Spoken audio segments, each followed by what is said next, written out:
ધાનેરા ગોલા ગામે એલસીબી દ્વારા 1.53 લાખનું માદક દ્રવ્ય ઝડપાયું। ધાનેરાના ગોલા ગામે પોલીસે મહત્વની કાર્યવાહી હાથ ધરતા એક પિકઅપ ડાલામાંથી 1530 ગ્રામ માદક દ્રવ્ય ઝડપ્યું છે। એલસીબી દ્વારા બાતમીના આધારે હાથ ધરવામાં આવેલ રેડમાં દ્રવ્ય મળી આવતા પોલીસ દ્વારા કાયદેસરની કાર્યવાહી શરૂ કરવામાં આવી છે।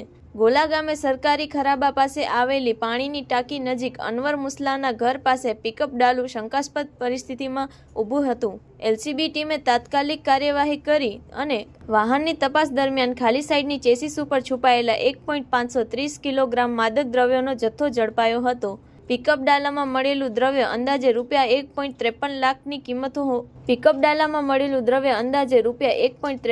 કિંમતનું હોવાનું અંદાજ છે। મુદ્દામાલને સરકારના પંચોના સન્મુખ કબજે લેવાયો છે। આ મામલે વાહનના માલિક તરફથી જાણવા મળ્યું કે તેમનો પરિવાર સાથે ઝઘડો ચાલી રહ્યો હતો અને કોઈ વ્યક્તિએ તેમનું વાહન વાપરીને તેમાં દ્રવ્ય છુપાવ્યો હોવાની શક્યતા વ્યક્ત કરી છે। જોકે પોલીસ દ્વારા આ દાવાની ગંભીરતાથી તપાસ કરવામાં આવી રહી છે।